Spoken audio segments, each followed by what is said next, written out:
Welcome to this ABB presentation, EV Energy Map, How to Build Better Maps. Charles Gould will now begin this presentation with Velocity Suite team members, Sean Hedges and Paul Vines. Great, thanks Dana. Welcome everyone. Good morning. If it's morning time, you guys on the East Coast, it's afternoon. So welcome to the next installment of the 2016 Energy Market overview of EV Energy Map. So today's presentation is how to build better maps.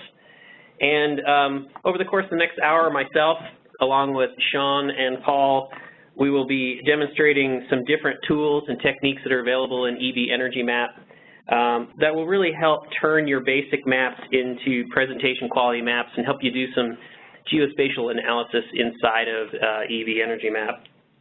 So the format of today's webcast is a little bit different in that we're not going to be analyzing a single market event or market trend, but instead we're going to be giving you tools and techniques for you to do that analysis yourself. So for time's sake, we only have an hour here, so we're going to have quite a bit of our data already imported into the map feature. So we're going to skip over that.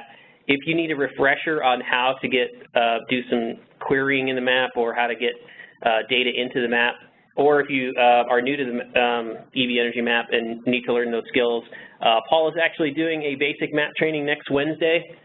So at the end of the presentation, we'll show you where to sign up for that and register for that as well.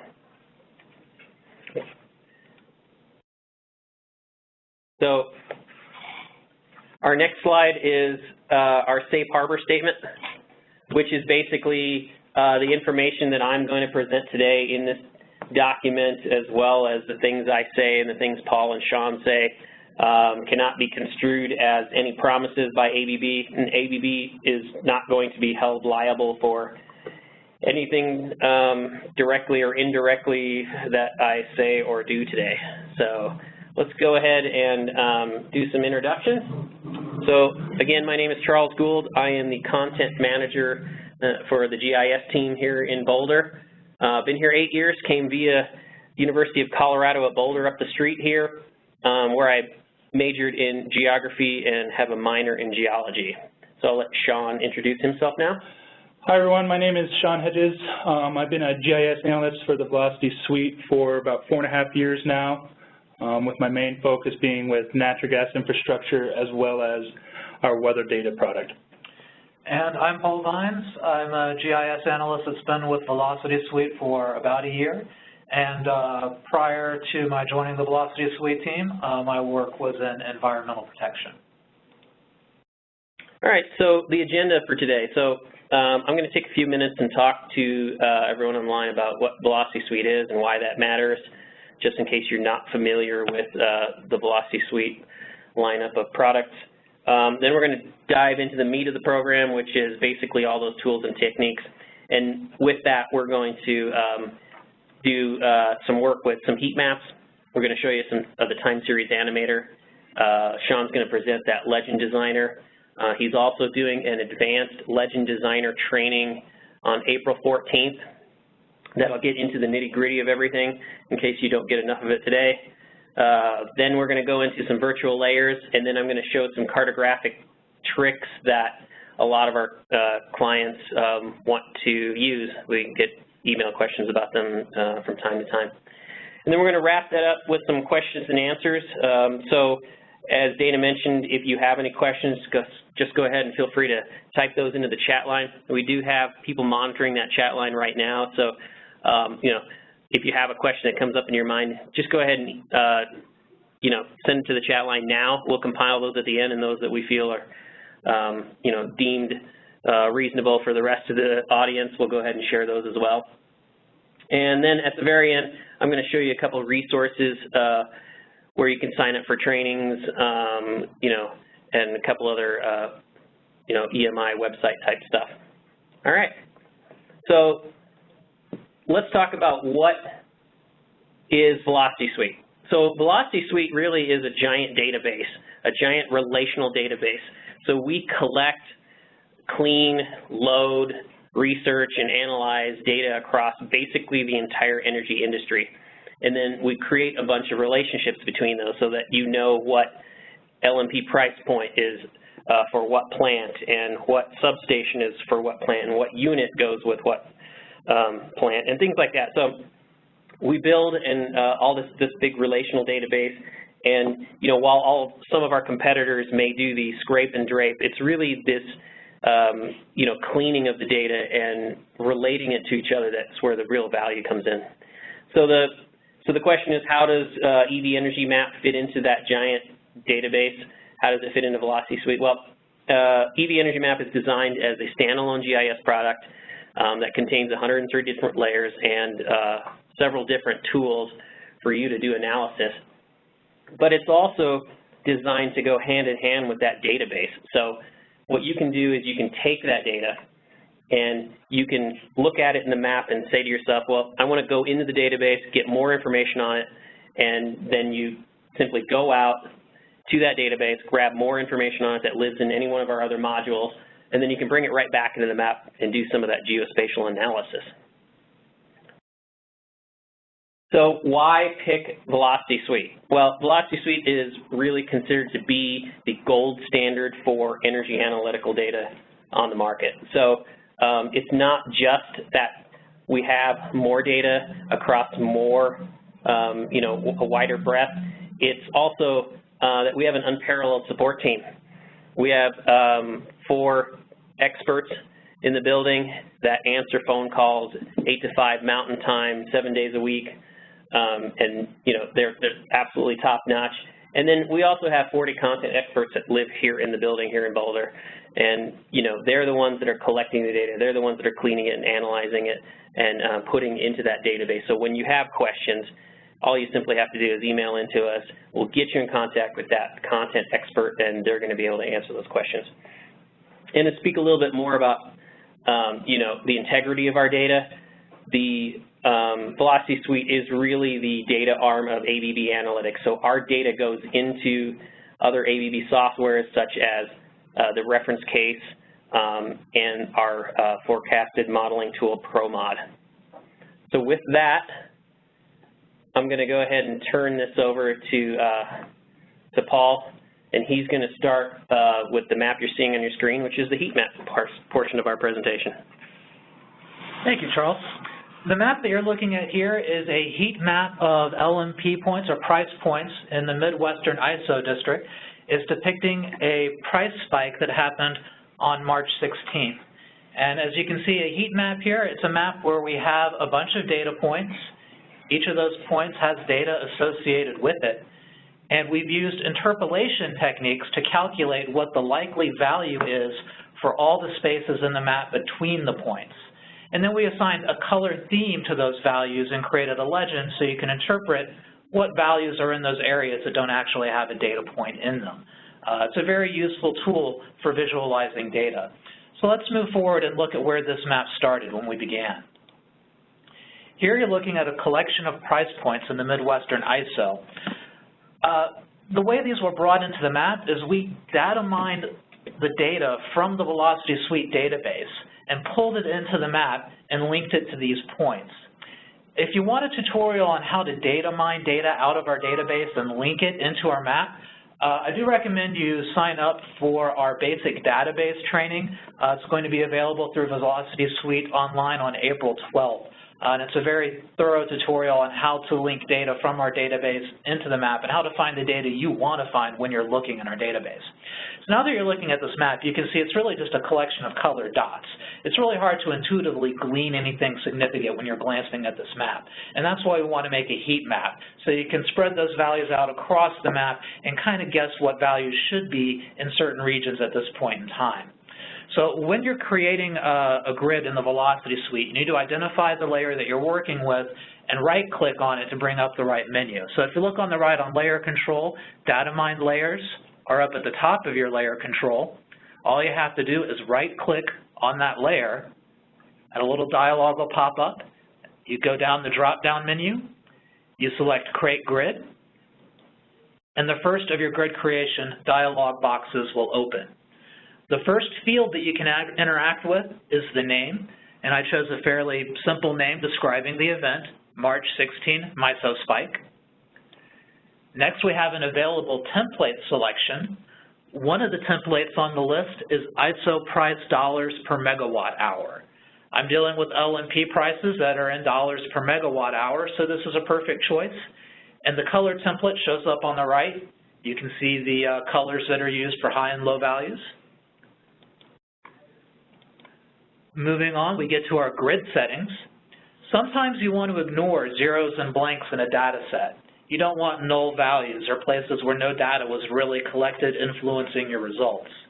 But we're working with a data set that does have legitimate zeros in it. There can be a price of 0. So we don't want to click the box for this example. Next, we have grid field. Now, the Velocity Suite's good at picking which column of the table that it should be based off of, and it picked the correct column in this table, price per megawatt hour. So we're not going to change anything there. Next, we have our interpolation technique. The Velocity Suite uses IDW, or inverse distance weighting. It's an ideal form of interpolation when dealing with discrete data, and a lot of the data you encounter in Velocity Suite is discrete as opposed to continuous in nature. And then we have the Apply Inflections button. The Apply Inflection button allows you to bring in different minimum and maximum values for your data set, and we're going to take a look at how that affects the representation of your map later. Now you can change some other settings down here underneath your interpolator settings. You have the cell size. It shows the size of each cell in your grid, and it's going to show it in square units since it's height and width. We do have the exponent. Now this one's kind of important. Let's read this one out. Defines the exponential influence of nearby data points on the value calculated for each grid cell. Increasing the exponent decreases the influence of data points the further they are from a grid cell. That inverse relationship is going to be very important when we try to apply inflections later.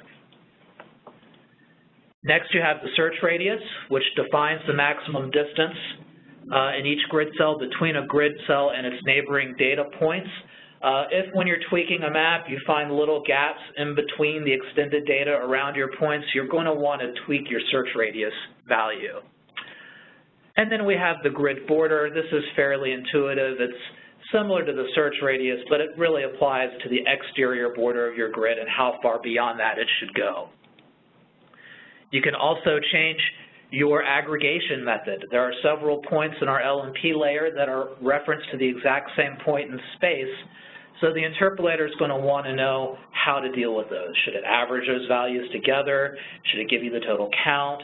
You can choose a maximum value or a minimum value or sum them all together. But for this basic example, we're just going to choose average. And then over here you have a clip against region field. And in the drop-down, you have states and provinces, counties and countries and oceans. Sometimes you want to be able to clip the border of your resulting grid layer, but we're going to do that at the end instead of in the middle here, because if you remember from our example map, we were just clipping out against a few select states, not against the entire nation. So once you click OK, it opens up the second grid dialog box. The first thing you notice is the table on the left. The first list shows all the values for the inflections in your grid, and the second list shows your data distribution. The way to interpret this list is just to interpret that number as a percentage score, and it shows you the percentage of data points that you have that fall underneath that inflection in your scale. Moving on the right side there, you'll see the color adjustments dialog. It allows you to change your contrast, your brightness, and translucency is often an important one because sometimes people would want to see layers through the grid that they've created, like maybe see some other data points for other work that you're doing. You can also flip the colors for your color scheme if you choose, but ours are very appropriate for the data that we're working with. Next, you can change the inflection point setting style. We're going to leave ours at equal value ranges. You can change the number of inflections. We're going to leave ours at the default of 16. You can change the number of decimal places. And then you can even change the template that you chose on the previous screen by selecting the Apply Template button there at the bottom. And once you have everything set up the way you like, if you work with this data frequently and you're going to be making several maps that use this template, you can click on the Save Template button at the bottom, and then you can apply this template to future maps that you work with. So what happens when we click OK? And, well, actually, before we click OK and move forward, let's go back to Apply Inflections.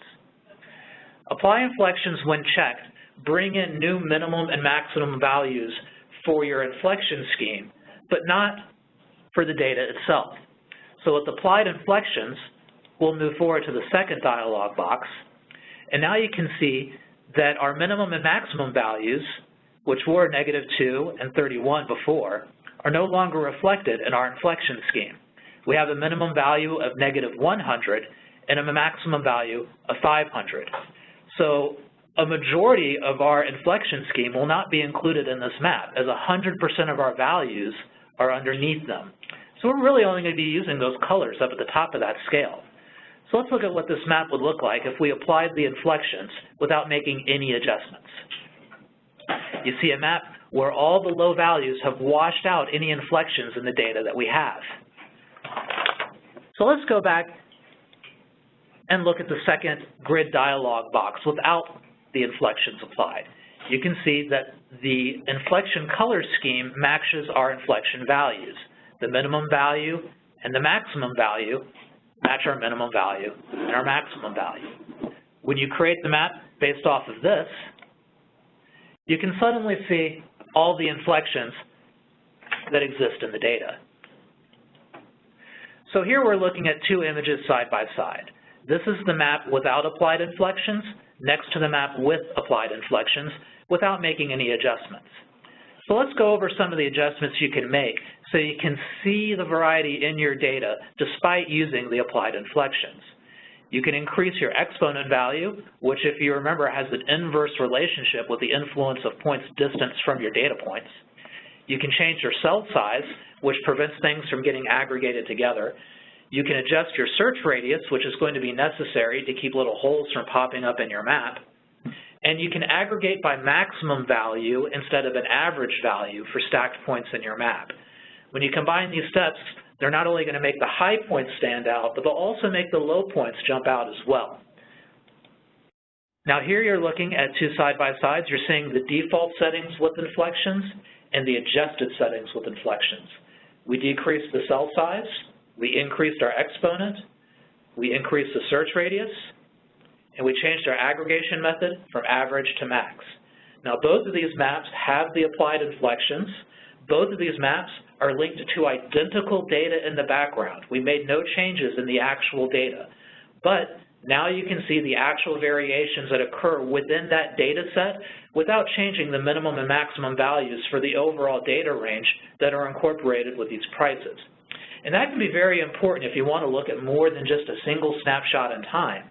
If you want to run a series of moments together and create a time series animation, which is quite often done with energy data and weather data, you're going to need your minimum and maximum values to reflect the full dynamic range that the data can go through. So if you're going to use a time series animator with the data, you're going to need to apply inflections and make these adjustments to have your data variation show up without getting washed out in your map. So here we're looking at the second Create Grid dialog box, and we're seeing what those adjustments had an effect on in here. You can see that we're still using the new custom value ranges that got switched to when we used the inflections. We have the new minimum and maximum values of -100 and +500, but an important effect was in switching to the maximum values. You can see that the minimum and maximum ranges for our data set have changed dramatically. And now we're looking at the default settings without inflections next to the adjusted settings with inflections. And you can see that all these changes, they didn't create anything new in our data. They just brought out the natural pattern that was already there. So the hot spots and cold spots are staying relatively consistent even though you made those adjustments. And you're still using the same data originally behind the map. So let's move forward with our original example where we're looking at just a snapshot in time without the applied inflections. And that's the grid that that method created. If you want to double check the settings that you used when you were creating a grid, just look over at the legend tool underneath your layer control and click on the Display tab. And it pops up this little layer description window where you can double check all the settings you used in your grid creation. You can see that cell size was 20, the exponent was 2, search radius was 10, etc. So let's clean up this map and get rid of those fuzzy borders around our grid area. And to do this, we're going to use the Clip Region tool that resides outside of the Grid Creation tool. And the way that you activate that is you choose which layer you're going to clip against. We're going to clip against certain states and provinces.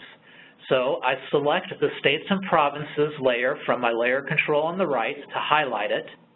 And then I use the Select tool to select the states that I want to clip against. And by holding down the Control key while selecting, I can select all the states that have a data point in them. And that's why you see all the states with a point having a slightly different pattern than states around them. When you click on Map, it'll bring up a clip region in the drop-down menu there, and you can select that after highlighting the appropriate states, and it effectively clips out the region of the map that we're working with. If you look over to the layer control, you can see our two custom layers are still in there. You have the grid that you created, and then you have the clip region layer listed right with it. Now, if this was just one state or the entire country, I would be tempted to end this here, maybe add a drop shadow to this image, maybe change the projection to make it stand out a little bit, but I'm not happy with this because I think the floating states need the context of the surrounding states. So let's bring back the empty states around them to give some context to our map. Now, over on our layer control on the right, you see 4 buttons along the top. The second one of those buttons is our Show Layers in Map Draw Order button. All the data in a GIS system is generally shown like layers in a cake. So you have the bottom layers drawn first, and then layers are drawn on top of them in a stacked nature. And in the map, you're looking down on that stacked pattern of layers. And this button will show you the pattern that your layers are stacked in. And here you can see that our grid is all the way down at the bottom, but the new layer that we created for the clip region is up at the top. So you can just click on the States and Provinces layer and drag it up to the top where that clip region layer is, and suddenly all those states appear, and you've trimmed off the excess border around the edges of your map. So one more thing that we want to add to this map before it's complete is a legend. And we do have that little legend tool there in the bottom right-hand corner of the application. It's a great scratch area for you to look at all the data in your map and see how it's going to be represented in the legend before you actually create it. And a neat thing you can do with that area is double-click on the legend in that area, and it will open up whatever dialog box was used for that type of data when you made it, and you can make some adjustments in there. So I have already made the legend for this map with our legend designing tool, and I saved it as a picture. You're going to go through the legend designing tool later in this presentation. But another important feature of this application is the ability to add an adornment. And the adornment can be anything that you save as any type of picture file from any type of application. So I've already made a legend with our legend designer, and I've saved it out as a picture. So back on our map, if I right-click and choose Add from the drop-down menu that appears when you right-click on the map, I then select Add Adornment, I can navigate to any picture that I have saved on my computer and add it as an adornment. It's a very popular way to add fancy titles, legends, different charts and pictures, basically anything you would like to add to a map. Even pictures that you've made of other maps can be added as an insert. So I add the legend as an adornment, and it's now in the map.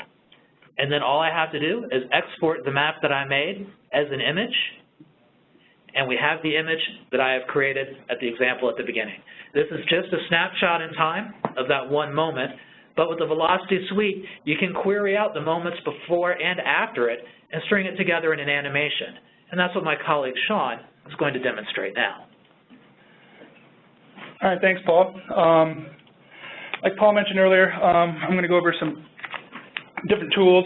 What we have here is a TimeSeries animation that I've created using our TimeSeries Animator tool. I'll be going over this today as well as creating custom legends, applying theme templates, and I'll also touch on Style Override tool. For some reason, the play button's not working right now, so I'll go ahead and skip this video. Oh, it seems to be working. Apologize. Anyways, so our TimeSeries Animator, the TimeSeries Animator tool is useful when you have data that has data that changes over time, and you can create an animated map. If you're wondering if your layer has time-sensitive data, in your layer control, you'll notice the little clock symbols next to my hourly and daily weather data sets that I brought in. So what we're going to do is go ahead and recreate that map I just showed in the previous slide. So this is the base map I started with. For time's sake, I went ahead and skipped and already created the heat map since Paul already went over that. And I created this heat map on using our daily weather table of max temperature for that day. What also we're going to do here is create a theme template on wind using the hourly weather data set. Just so you have an idea of what we're working with, in our daily weather table, we're going to use, like I mentioned, max temperature, which I already created the grid off of. And in our hourly weather table, we're going to use wind speed and wind direction to apply a theme. And just for reference, the dates we're using here are March 21st through the 25th of this year. So with that, we'll go back to the map. When you're in the map, you can use the theme button. So if you highlight your layer over on the right-hand side like I've done with hourly weather, and that makes it your active layer, you can go down to the Themes tab. And there's 5 different options you can use with the Themes tab. You can do a color by, size by, style by, apply template, or add advanced themes. An example of when you'd use these, let's say for power plants, if you had the power plant layer on, for example, you could do a color by if it's proposed or in service. You can do a size by, maybe operating capacity in megawatts, and a style by fuel category. If you use these themes on a regular basis, you can apply a template, which I have done already for this wind template that I use using the weather data on a regular basis. When you click this Apply Template button, you come to this Apply Template window. There are 5 steps you have to do to apply a template to your map. The first is select your directory where you've saved this template out. In this case, I've saved mine out on the C drive. The next step you'll go through is selecting the data set you want to apply that template to. In this case, we're going to apply this to hourly weather since we're using wind.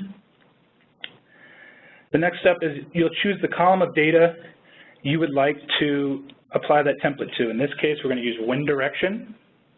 And then the third step is applying the template you have saved out. In this case, I have a wind direction theme already saved.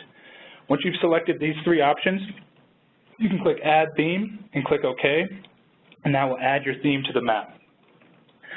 You'll notice highlighted in my red square there that you can see our style by and size by templates. I went ahead and did a size by wind speed as well. And then you can, once we apply the time series settings, we can get rid of these arrows and kind of clean everything up. But before we do that, I want to touch on the style override option to get rid of the blue dots, which are representing daily weather stations. We just want to clean those up and kind of remove them from the map.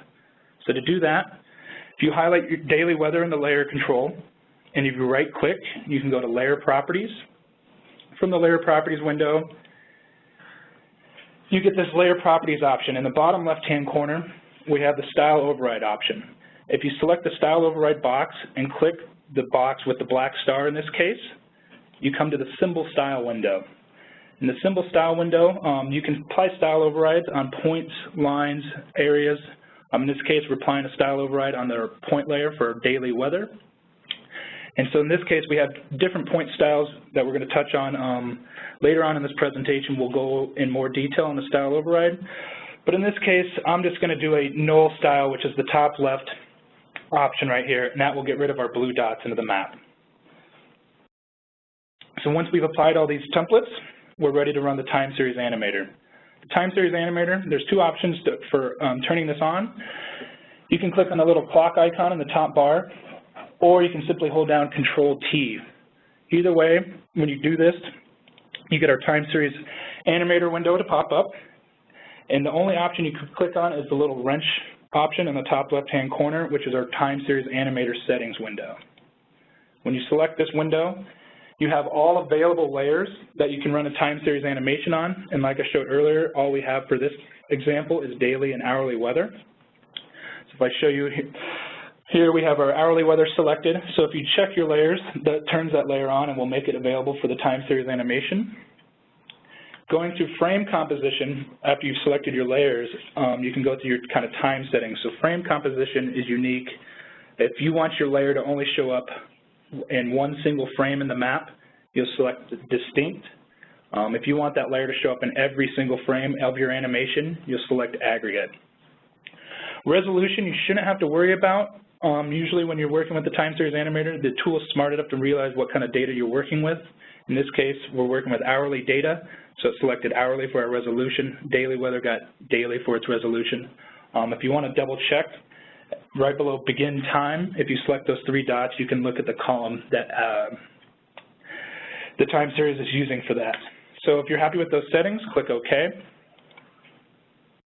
And now on the time series animator window, we have this create animation option available. So when you select that, the time series animator goes through and creates an animation for every frame. In this case, we have 5 days worth of hourly data, so it's creating 120 frames. So how long your create animation process will take depends on how much data you have. So if you have hourly data for 1 day compared to 1 week, it's going to be 24 frames compared to 120. So just be aware of that.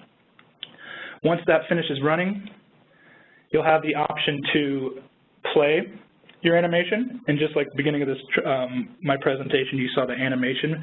The one plus with using this in the map tool is you have the option to pause your animation while it's running and browse the data. So if you go over here and right-click on hourly weather, and we paused it on the 23rd at 4 p.m., if we go down to browse data, you'll notice that we can just look at that specific time frame, all that data in the hourly data set. If for some reason you want to look at the whole data set, all the data inside of it, you can click on the all layer data right next to that option too. Once you're happy with your animation and you want to export it, you can export it as a .avi file, and this is unique and helpful when you want to put in your animation into a presentation. So you'll select that third button here, which is our export animation option. When you select that button, it comes to our export animation settings. Here you'll select your resolution. Basically, you choose how long or short you want your animation to be. Our watermark logo is just by default our ABB logo. You choose where you want that to show up. And then lastly, you choose if you want timestamps to show up. So if you look at the time series window up in the top left, we have at 3:25 at 11 p.m. That's how it would show up in your map. In this case, on the settings I chose in the bottom right corner. So you're happy with that, click OK, and it'll ask you where you want to save your animation, and you can use it outside of the Velocity Suite once you've saved that. Lastly, if you want to clear your settings, the last button on the Time Series Animator window is Clear Settings option. And when you get something like that, you can go ahead and you can use, like I have here, a Time Series animation that you can put in a PowerPoint presentation. It's a good way of representing your data going forward. So next I'm going to touch on the Legend Designer. The Legend Designer is a really neat tool that you can use to create custom titles, legends, add company logos or adornments, and really kind of make your map look stand out.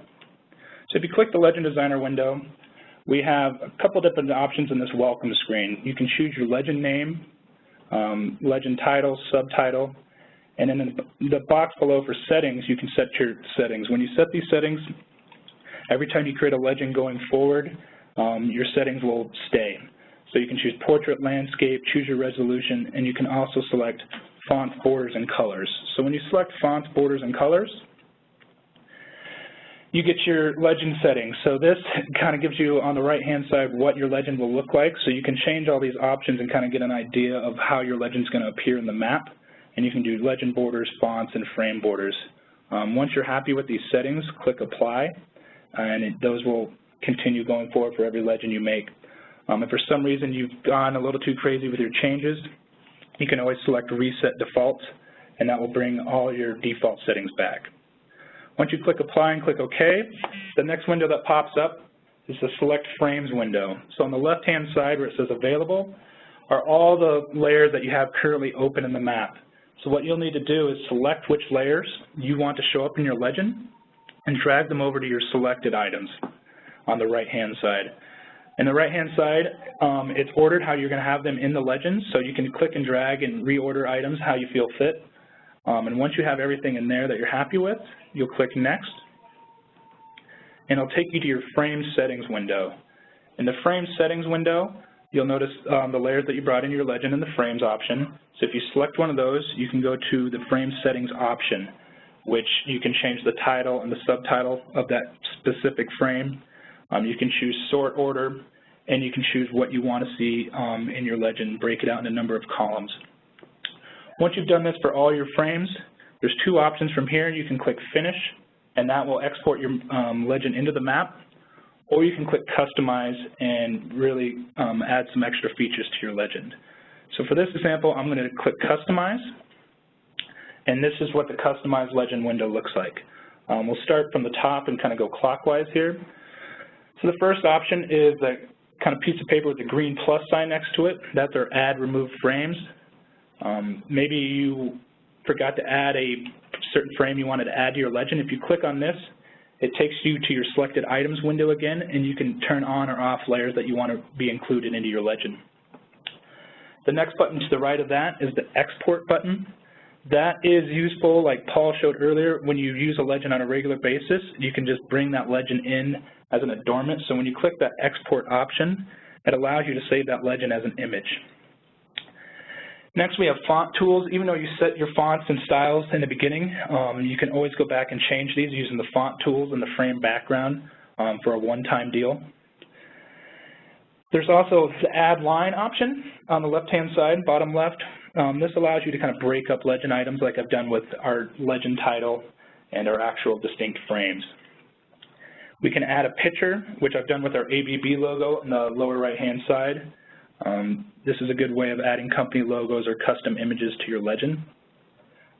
There's Add Label options, which is basically adding a text box so you can write your own personal text into these text boxes. Add Panels is a good way of breaking different frames into different chunks. And lastly, the Finish option. When you click Finish, it adds your legend to the map. When you click Finish, a new button will appear to be available right next to the Legend Designer window, and that's our Legend Manager option. When you click on the Legend Manager option, it shows you all legends you have currently open in the map, and you can turn these on or off. You can edit them, you can delete them, and when you highlight them, you can see on the right-hand side here, you can see the legend you're working with. If you edit a legend, and maybe you want to refresh the data, your data's changed. If you click on your legend item in the little panel task right there, you have the refresh frame option. So instead of recreating your legend from scratch, it will update the data for you, and you won't have to create the legend from scratch, which is a really handy tool. Lastly, what Paul showed, but I'll touch on it again, is adding an adornment. If you go to Map, Add Adornment, or right-click in the map, go to Add Adornment, you can add adornments, company logos, legends to your map, which can really make your map stand out. So I got a couple examples of the Legend Designer tool. First, we have an example of someone using a legend in the bottom right-hand corner, but also using adornment to kind of give reference of where this power plant is located. Here's an example of kind of what Paul was working with real-time LMP prices on July 18th. They used this legend to create a title, and also used a custom legend with the heat map in the bottom left. Another unique thing you can use with the Legend Designer tool is creating your own legend background. So this is just kind of two examples of what a legend background will look like. And if you use our chart tool in the Velocity Suite, you can save these charts out as images, like I've done here, and bring in these charts and add them as adornments, as well as bringing in legends and titles. And lastly, one more example is just an example of using multiple legends in a map. We have an adornment, titles, and another just common legend up here on the top right-hand side. I'm going to pass it off to Charles here, who's going to get into more virtual layers and touch on more Planck templates. Great, thanks, Sean. So for my portion of the presentation, what I'm going to do is I'm going to talk about a couple of things. One is virtual layers. What are they? Why are they useful? Why do you want to start using them? The second thing I'm going to talk about is some cartographic tricks. So looking at this map, you can see it has a virtual layer. It has some theming in it, and also it has that drop shadow and that curve that everyone likes. So let's go through these one at a time. Let's talk about virtual layers first. So what is a virtual layer? A virtual layer is a map layer that's tied to dynamically changing data, and every time you open the map, it refreshes that data. So what we're looking at here in this example is price for ICE gas points across the U.S., and it's yesterday's gas price. So whenever I open up this map, every single day I open this up, it reruns the query that's in the background that drives this, and it updates that and updates the styling and everything. So, you know, if you find yourself making the same map day after day, you know, this virtual layer will eliminate that from being necessary. So let's talk about how you do a virtual layer. The first step is to make sure that the data is dynamic. In my case, what I have done is I have made the virtual layer based upon an intelligent query.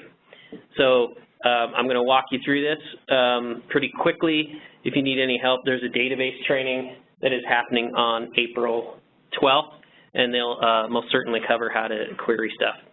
But essentially, I selected the layer, brought it over, gone to the filter section. Once in the filter section, I've created a filter in the add section up here. And what we've done is we've created a days back filter. So the days back filter is set so that every single day it goes back a certain number of days. So in my case, I chose one. It goes back 1 day. So going back 1 day, every time this refreshes, it reruns this query, gives you yesterday's gas data, and brings it into the map. So once in the map, we start a brand new map, and the first step in the map is to right-click on the map. It opens up this dialog. You go to Add Virtual Layer, and that will launch the Virtual Layer Wizard. And the Virtual Layer Wizard really takes you step by step and kind of shows you the ins and outs of what to do. So we're going to go through this, and I'll give you some ideas of what the different checkboxes mean and things like that.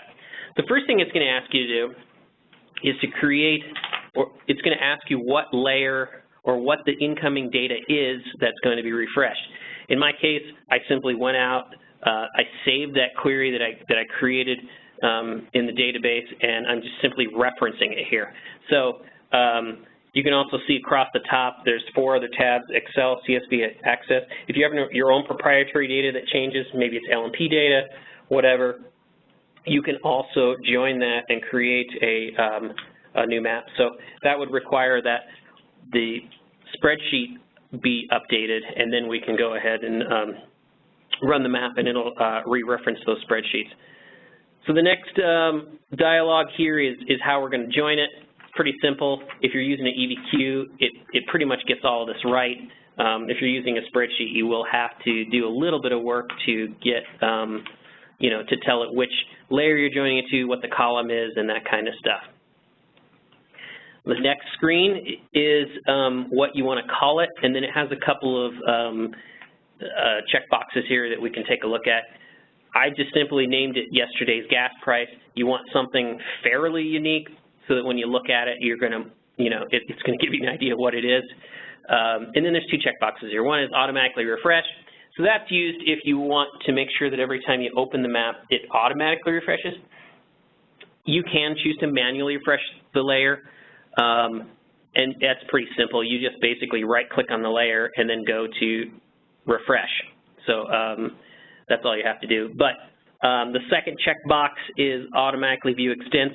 So in our case, we have all ICE price points across the U.S. That data is not changing.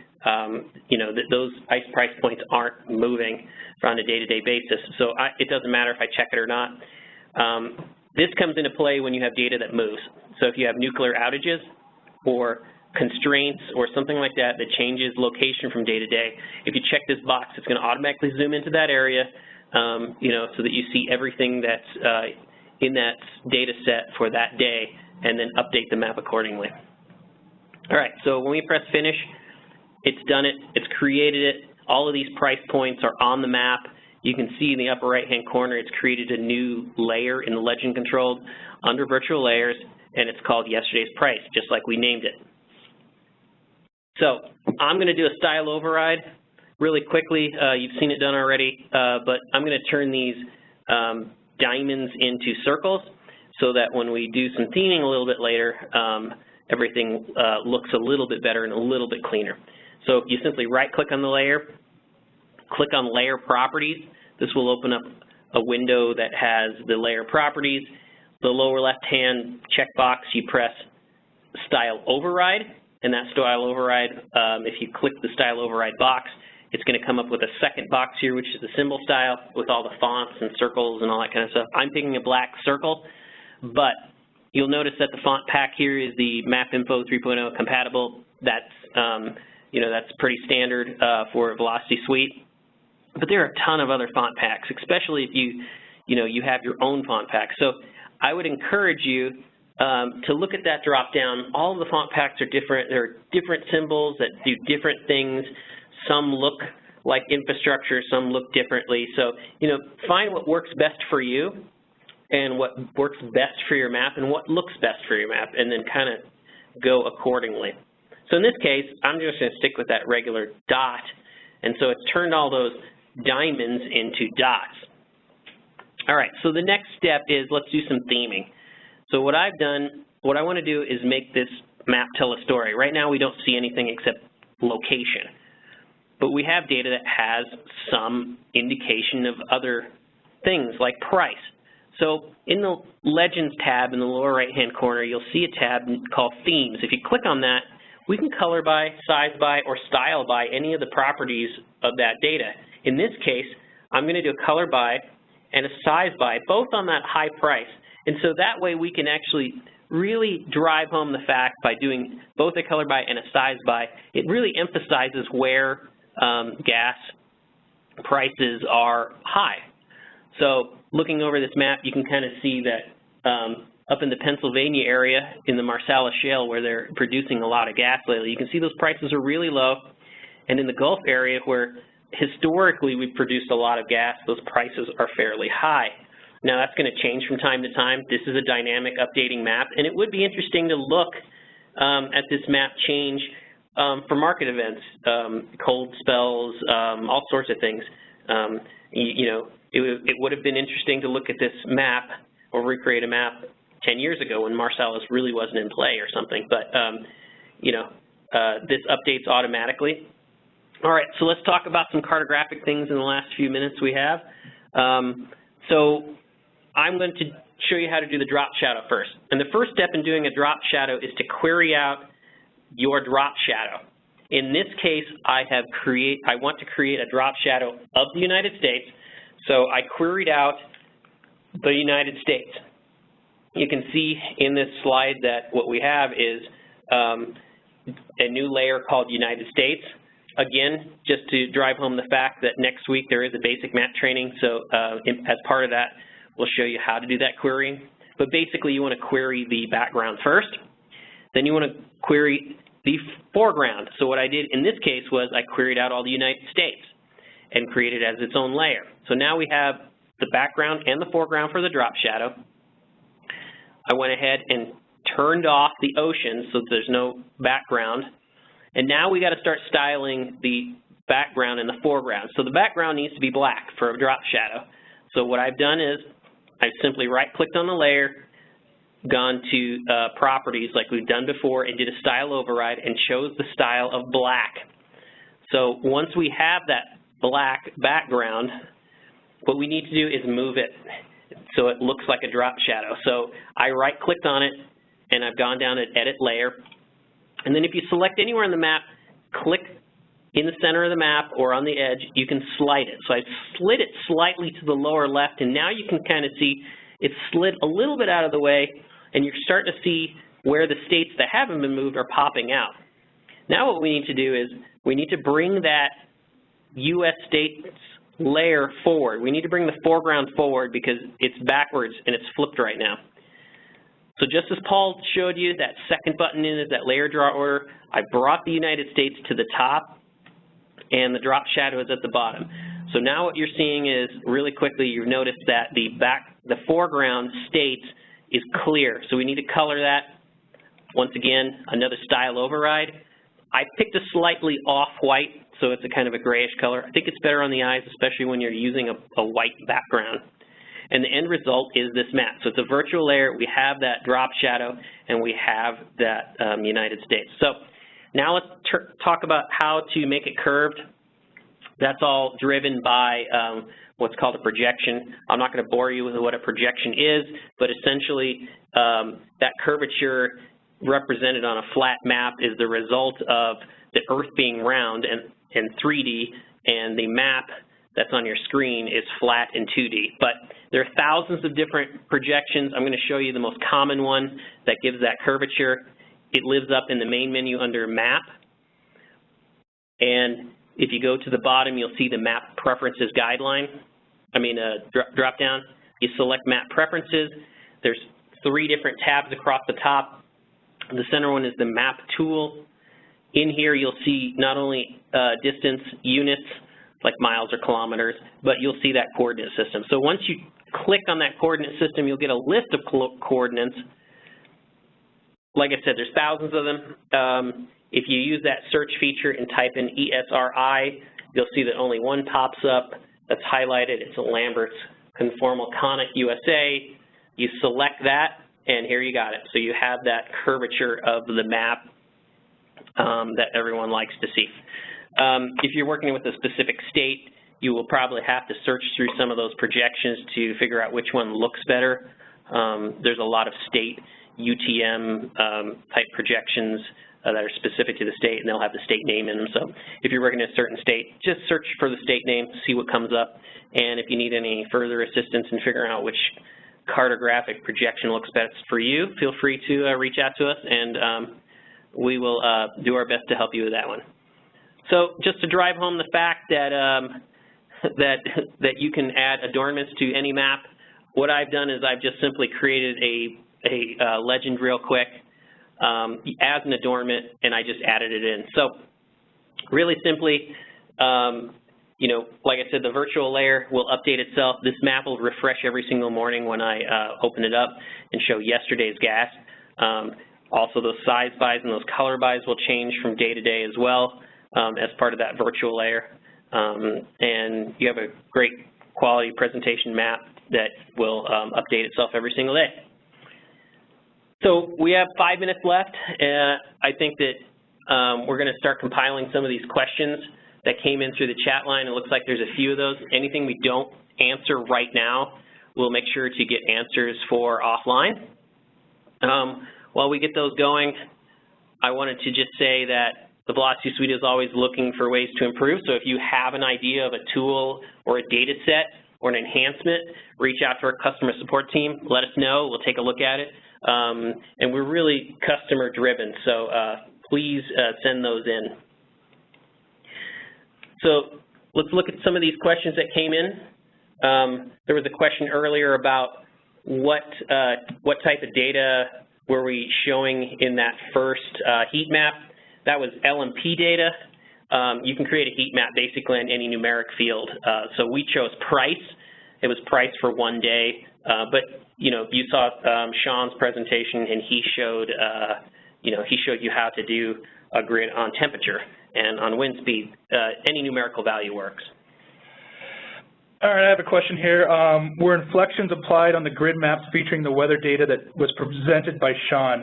The answer is no. So I just went through and did the very basic grid settings. I changed nothing on that and just did a grid on daily max temperature. But there are, for future reference, there are inflections for the weather data on max temperature, though. So we have a question here of how do I put my own company's watermark in the TimeSeries Animator that I've exported? The answer to that is you would have to add it to the map as an adornment. You can't actually add it into the TimeSeries Animator itself.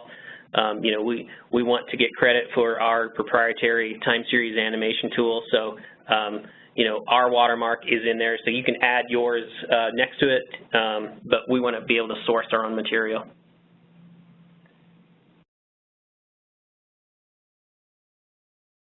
Okay, great question. This one is, when does confidentiality become a concern when presenting maps to other agencies?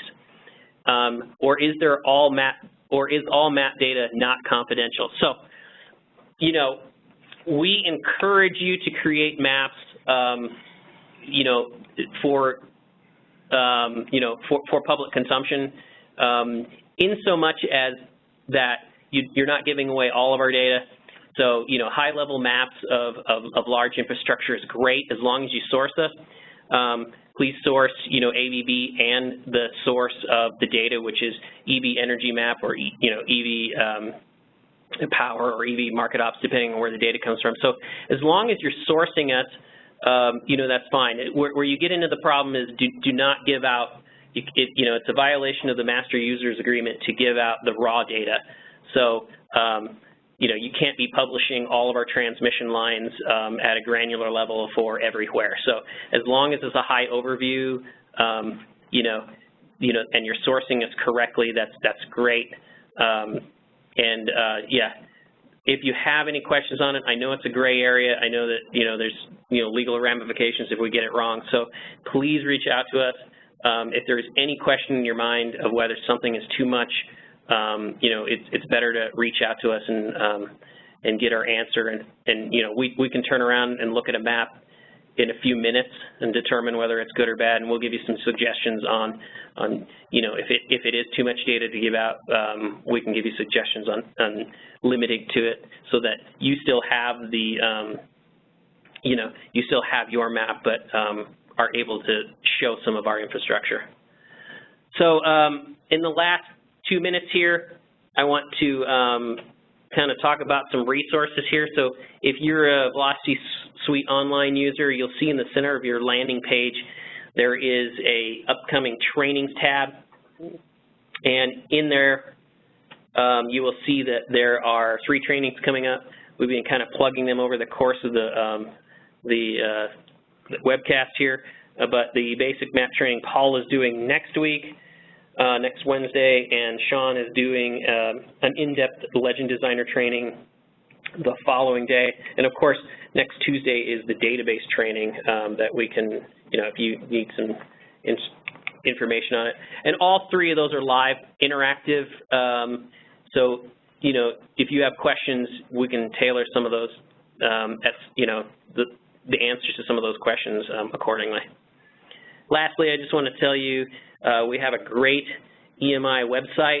You can get to the link again from that landing page on Azure, but it has some great information on upcoming webcasts, previous webcasts, and we also have quite a bit of blog posts that some of our analysts have done on some interesting topics and trends. So looks like we have 1 minute here. I'm just going to say thank you to everyone that joined. Please check back on that EMI website for upcoming webcasts. And if you have any other questions, please email us in and we'll get to those. And thanks for joining.